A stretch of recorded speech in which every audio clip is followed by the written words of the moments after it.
year ago, I committed to writing on Substack weekly, and not because I had a strategy or a goal. I guess the goal was to write. So I said, what would happen if every week I just showed up no matter what? Okay, and now that I've done that, I have some thoughts. I got my notes. Let's go. Before we go too far, I was already writing a weekly email, and I was writing with 2 other people, and here's what I realized. We're putting all this effort and energy into an email that honestly should have been a blog. The other thing was that Substack is free. Yes, they make a percentage, but they don't make money unless you make money. So I was really happy with that, and I didn't really want to pay for something that I honestly didn't expect to make any money from. Yeah, low cost, aka no cost. And I already have a blog for my website, which is kind of more SEO focused. And I felt every time I wanted to write, I felt like what I wanted to think about was not necessarily what I was ready to put on my actual website. So Substack kind of gave it a good home to live. It was just accountability. And if you're starting Substack and you probably have 0 subscribers, the accountability is to yourself, but it just felt more public. The idea that I was committing to sending an email every week helped me send it every week. Versus when I was thinking about writing a blog, I felt like I kept on letting other things become a priority ahead of sending that email. So it kind of gives you the best of both worlds. God, I have to be really careful. There usually isn't snow here. This is the first time there's been snow in 2 years. Anyways, the first thing, you can easily create this idea in your head that your idea is a trophy. The reality is that there are a million great ideas. It's actually the execution that matters. By not executing on it, it just begins to collect dust.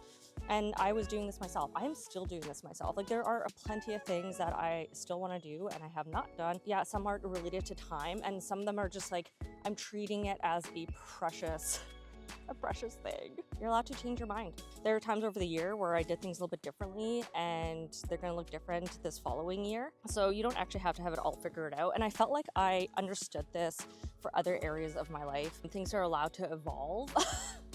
But somehow I wasn't. Anyways, so I finally just took my own advice and did it. What's the lesson? The lesson is basically progress starts when you start, and an imperfect step is still a step forward. And take that idea off the, oh my God, Indy's crying. Classic. This is Indy. Hey, Indy. Say hi. The point of writing every week was actually just to build this habit of writing every week after doing it for a year. The second lesson I have is that clarity is often more powerful than volume. There's this impulse for me to just say more, write more, but that doesn't necessarily mean that it's better. Wrap that up.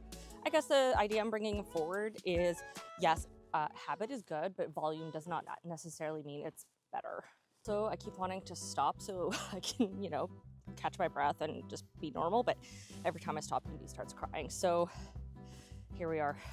Creativity thrives with a balance of structure and freedom. This one comes from my design days. It was something that really made sense to me and stuck. I was an artist that went to design school. One thing I took away was that building that sandbox to play in can actually push you to come up with stronger solutions to a problem. And when you think that way about writing, it makes sense because I had a lot to say.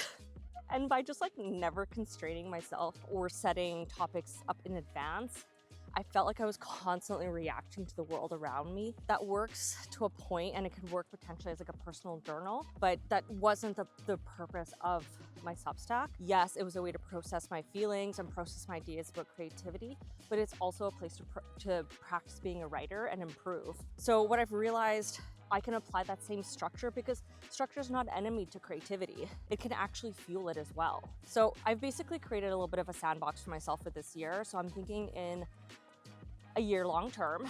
So, 12 months, what does that look like? And setting light themes. Then I'm breaking it down seasonally and then monthly. And basically once a month I sit down and I set out what topics I'd like to talk about. And what I've already discovered is because I know what I'm going to be or would like to write about 3 weeks from now, it creates this kind of seed in my head. And I find the words and I find sentences and I find examples as I'm going about my day. It becomes easier when I finally sit down just to get to it, versus where I think last year, I would sit down and think, okay, now I have to write. What do I want to write about? Versus now I sit down and I just begin. Next point is obviously repetition builds habit, but reflection builds growth. say that again. Repetition builds habit, reflection builds growth. So I've been writing on Substack for a year, but I've actually been writing weekly emails or blogs for longer. So I'm about at 80 at this point. I was probably out of focus this whole time. So, okay, let's try that again. Just showing up doesn't actually mean that you're improving. Am I a better writer? Some of my friends tell me I am. But personally, I feel like I've hit a plateau with my writing. And I have over the past year, because simply just showing up doesn't mean I am actually getting better. It doesn't give me the time and space to be reflective, to challenge myself, to be a ruthless editor. It kind of just meant that I was like hitting publish, which I think is a great place to start. Over time, it kind of drains the excitement behind it because it becomes overly robotic. Okay, so this past year really just was about consistency, and this next step is actually depth and improvement and learning. And this is something I apply to my photography. Yeah, it should be applied to my writing. I just want to pause and let you see what I'm looking at, because my goal was to get here while we talk, and I mean, it's just beautiful.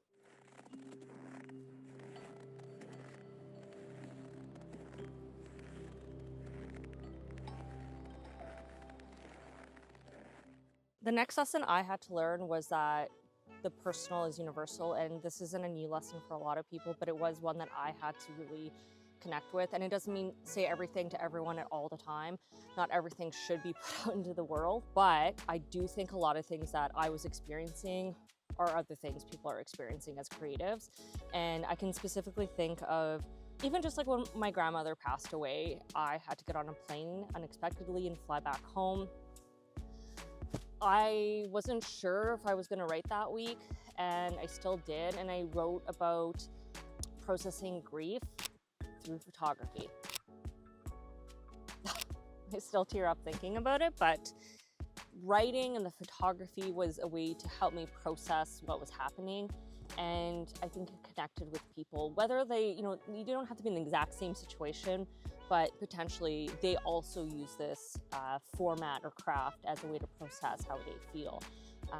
I mean, just think about journaling. Like, I basically made my journal public a couple of times past year, and it doesn't have to be that big. I think just like basic struggles of creativity, I think most of us can agree that we have similar ones. Writing isn't just about ideas. Sometimes it's actually just how we hold ourselves together. Rules keep us accountable. Forgiveness keeps us moving. I had told myself I was going to publish every week. That rule kept me really accountable, but what kept me actually going was forgiveness, because did I actually publish 52 times last year?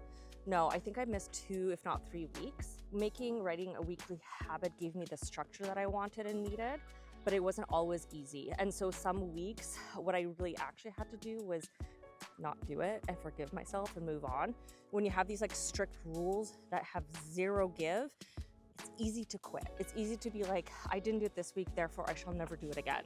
So yeah, accountability builds a habit, but forgiveness really keeps those habits alive. Which leads me to the next point, which is good enough is often more than enough. I overthink everything. Some weeks I'd worry, is this too emotional? Or will anyone or a single person care? And inevitably, someone would reply to the email that it resonated with them. And I'm like, here I was so worried about this thing, and it was fine. It works out. I can't ignore the fact that there are numbers attached to Substack. So look, numbers can inform, but they shouldn't define. And I do struggle with this. I am an analytical person. I am creative, but come on, who can't not notice their open rates? You know what I mean? Or how many subscribers that they've gained or whatever. So yeah, publishing to Substack definitely does mean seeing stats and thinking about subscribers, open rates, views, all that kind of stuff. And while it's like all useful data, and sure, don't ignore it, I think it's like interesting to look back and learn from them. If you're going to create anything, whether that's like writing or photography or whatever, you actually have to know why you care about the numbers. I do look at the numbers, but I feel like I have a healthy relationship to them. I'm not obsessing about them. I'm clear that I write weekly for my own personal writing goals. So final thoughts, is it worth it? Personally, for me, absolutely it was worth it to publish every week. I think it was hard. There was weeks where I obviously didn't, and that was good for those weeks. Making that commitment was worthwhile. It really just helped me grow not only as a writer, but as a creative person, as an artist, and really consider what I want to be doing this year. Because growth is not waiting for the perfect moment. It's about showing up again and again, and that's like not sexy, but hey, it actually works. So if you like this kind of stuff, I actually write about it, shocking, on Substack every week. So, I mean, stay here or I'll see you there. Thanks for joining me on my walk. I hope my heavy breathing didn't bother you too much. Indy's ready to go home. Let's go. I think we're the only ones that went walking in the snow today.